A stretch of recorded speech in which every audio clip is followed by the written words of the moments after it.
अस्सलाम वालेकुम। उम्मीद है कि आप सब खैरियत से होंगे। अल्लाह ताला के फजल करम से जैसे कि हमने सूरह बकरा के 70 आयतें मुकम्मल कर ली हैं और आज उसके आगे से शुरू करेंगे और आज हमारा 8वां रुकू भी मुकम्मल हो जाएगा और इंशाल्लाह एक आयत के बाद 9वां रुकू शुरू हो जाएगा। बिस्मिल्लाहिर्रहमानिर्रहीम। क़ाल इन्नहु यक़ूलु इन्नहा बक़रतुन ला ज़लूलुन तुसीरुल अर्द वला तस्क़ियल हर्स मुसल्लमातुन ला शियातुन फ़ीहा क़ालू आना जिअता बिल हक़्क़ि फ़ज़बहुहा वमा क़ालू यफ़अलून। शुरू अल्लाह के नाम से जो बड़ा मेहरबान नहायत रहम करने वाला है। फरमाया कि अल्लाह फरमाता है वो एक ऐसी गाय होनी चाहिए कि जिससे कोई मुशक्क़त ना ली गई हो, ना वो ज़मीन में हल चलाती हो और ना खेती को पानी देती हो। वो सही सालिम यक रंग होनी चाहिए।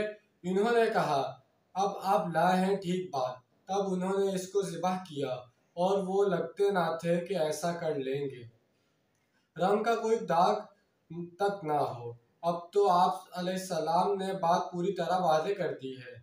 अब वो क्या करते? पे सवालात करते करते वो गहराव में आ चुके थे, लिहाजा बादल नाख्वास्ता वो अपनी मुकद्दस सुनहरी गाय को ज़िबा करने पर मजबूर हो गए। यहाँ वाक़े की तरतीब तौरात से मुख्तलिफ है और ज़िबा बकरा का जो सबब था वो बाद में बयान हो रहा है, जबकि तौरात में तरतीब दूसरी है।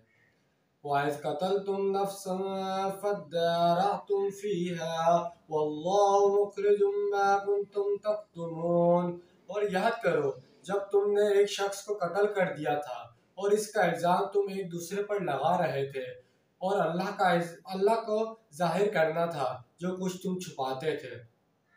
चुनाचा पता नहीं चल रहा था कि कातिल कौन है। अल्लाह ताला फैसला कर चुका था कि जो कुछ तुम छुपा रहे हो इसे निकाल कर रहेगा और वाज़ेह कर देगा। फ़क़ुल्ना ज़रिबूहु बिबादिहा कज़ालिका युह्यिल्लाहु मौता व युरीकुम आयातिहि लअल्लकुम तअक़िलून। तो हमने हुक्म दिया कि मकतूल की लाश को इस गाय के एक टुकड़े से ज़र्ब लगाओ, देखो इसी तरह अल्लाह मुर्दों को जिंदा कर देगा और वो तुम्हें अपनी निशानियां अपने कुदरत के नमूने दिखाता है ताकि तुम अकल से काम लो। इस तरह वो मुर्दा शख्स बातों में इलाही थोड़ी देर के लिए जिंदा हो गया और इसने अपने कातिल का नाम बता दिया। अब जो अल्फाज आगे आ रहे हैं वो बहुत सख्त है, लेकिन इनको पढ़ते हुए गौर जरूर कीजिएगा, अपने अंदर जरूर झांकिएगा। सुम्मा क़सत क़ुलूबुकुम मिन बअदि ज़ालिका फ़ीहा कल हिजारति औ अशद्दु क़स्वा व इन्ना मिनल हिजारति लमा यतफ़ज्जरु मिन्हु अल-अनहार व इन्ना मिन्हा लमा यशक़्क़क़ु फ़यख़रुजु मिन्हुल मा व इन्ना मिन्हा लमा यहबितु मिन ख़श्यतिल्लाह वमल्लाहु बिग़ाफ़िलिन अम्मा तअमलून। फिर तुम्हारे दिल सख्त हो गए इस सब के बाद, बस अब तो वो पत्थरों की मानिंद है, बल्कि सख्ती में इनसे भी ज्यादा शदीद है। और पत्थरों में से तो यकीनन ऐसे भी होते हैं जिनसे चश्मे फूट बहते हैं, और इन पत्थरों और चट्टानों में से बेशक ऐसे भी होते हैं जो शक हो जाते हैं और जिनमें से पानी बरामद होता है, और इनमें से यकीनन वो भी होते हैं जो अल्लाह के खौफ से गिर पड़ते हैं और अल्लाह ताला गाफिल नहीं है इससे कि जो तुम कर रहे हो। जब दीन में हीले नहाने निकाले जाने लगे और हीलो बहानों से शरीयत के अहकाम से बचने और अल्लाह को धोखा देने की कोशिश की जाए तो इसका जो नतीजा निकलता है वो दिल की सख्ती है। ये फ़साहत और बलागत के एतबार से भी कुरान हकीम का एक बड़ा उम्दा मकाम है। कसावत कल्बी की ये कैफियत इस उम्मत की अफराद की बयान की जा रही है, जैसे कभी अहले आलिम पर फजीलत अता की गई थी। इस उम्मत पर 1400 बरस ऐसे गुजरे कि कोई लम्हा ऐसा ना था कि इनके यहाँ कोई नबी मौजूद ना हो। इन्हें 3 किताबें दी गई, लेकिन ये अपनी बदअमली की बाइस कैद मजलत में जा गिरी। अकायद में मिलावट, अल्लाह और इसके रसूल सल्लल्लाहु अलैहि वसल्लम के अहकाम में मेख निकाल कर अपने आप को बचाने के रास्ते निकालने और अमाल में भी किताबुल हील के ज़रिए से अपने आप को जिम्मेदारियों से मुबर्रह कर लेने की रोश का नतीजा फिर यही निकलता है। अल्लाह ताला मुझे और आपको इस अंजाम बद से बचाए। आमीन सुम आमीन। अफ़ततमऊन अन युमिनू लकुम वक़द काना फ़रीक़ुम मिनहुम यस्मऊन कलामल्लाहि सुम्मा युहर्रिफ़ूनहु मिन बअदि मा क़ालूहु वहुम यअलमून। तो क्या है मुसलमानों, तुम ये तवक्का रखते हो कि ये तुम्हारी बात मान लेंगे, जबकि हाल ये है कि इनमें एक गिरोह वो भी था कि जो अल्लाह का कलाम सुनता था और फिर खूब समझ बूझ कर दास्ता इसमें तहरीफ करता था। अब तक हमने सूरह बकरा के 8 रुकू और इन पर मुस्तराद 3 आयात का मुताला मुकम्मल किया है। साबका उम्मत मुस्लिमा यानी बनी इसराइल के साथ खिताब का सिलसिला सूरह बकरा की 10 रुकू पर मुहैयत है।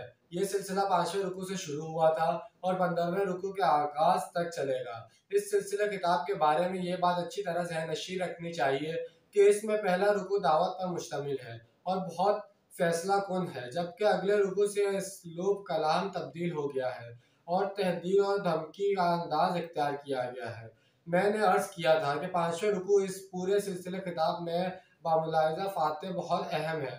जो बकिया 9 रुकू हैं, इनके आज़ाद इख्तिताम पर ब्रैकेट का अंदाज है कि 2 आयतों से ब्रैकेट शुरू होती है और इन्हीं 2 आयतों पर ब्रैकेट ख़त्म हो जाती है, जबकि 5वें रुकू के मज़ामीन इस पूरे सिलसिले खिताब से ज़र्ब खा रहे हैं। इन रुकुओं में बनी इसराइल के खिलाफ एक मफसल फर्द करारदार जुर्म आयद की गई है, जिसके नतीजे में वो इस मनसब जलीला से माजूल कर दिए गए जिस पर 2000 बरस से फाइज थे और इनकी जगह पर अब नई उम्मत मुस्लिमा यानी उम्मत मोहम्मद सल्लल्लाहु अलैहि वसल्लम का इस मनसब पर तकर्रुर अमल में आया और इस मन नशीनी की तकरीब के तौर पर तहवील किबले का मामला हुआ। ये रब्त कलाम अगर सामने ना आ रहे तो इंसान कुरान मजीद की तवील सूरतों को पढ़ते हुए खो जाता है कि बात कहाँ से चली थी और अब किधर जा रही है। इन 9 रुकुओं के मज़ामीन में कुछ तो तारीख़ बनी इसराइल के वाक़यात बयान हुए हैं कि तुमने ये किया, तुमने ये किया, लेकिन इन वाक़यात को बयान करते हुए बाज़ ऐसे अजीम अब्दी हक़ाइक़ और बयान हुए हैं कि इनका ताल्लुक़ किसी वक्त से, किसी कौम या किसी ख़ास ग्रुह से नहीं है। वो तो ऐसे वसूल हैं जिन्हें हम सुन्नतुल्लाह कह सकते हैं। इस कायनात में एक तो कवानीन तैयबा है, जबकि एक मोरल लॉ है जो अल्लाह की तरफ से इस दुनिया में कार फरमा है। सूरह बकरा के ज़ेर मुताला 9 रुकुओं में तारीख़ बनी इसराइल के वाक़यात के बयान के दौरान थोड़े थोड़े वक्फे के बाद ऐसी आयत आती है जो इस सिलसिले कलाम के अंदर इंतहाई अहमियत की हामिल है। इनमें दर हकीकत मौजूदा उम्मत मुस्लिमा के लिए रहनुमाई पोशीदा है।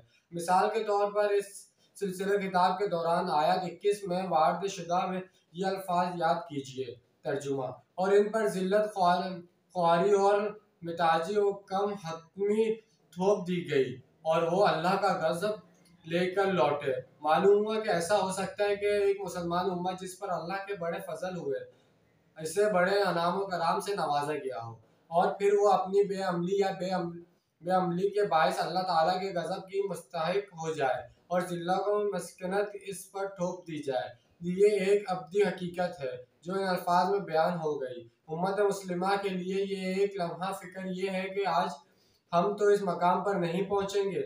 दूसरी तरह का मकाम गुज़िश्ता आयत में गुजरा है जहाँ एक अजीम अब्दी हकीकत बयान हुई है, तर्जुमा, फिर तुम्हारे दिल सख्त हो गए इस सब के बाद, बस अब तो वो पत्थरों की मानंद है, बल्कि सख्ती में इनसे भी शदीद तरीन गोया इसी उम्मत मुस्लिमा का ये हाल भी हो सकता है कि इनके दिल इतने सख्त हो जाए कि सख्ती में पत्थरों और चट्टानों को मात दे जाए।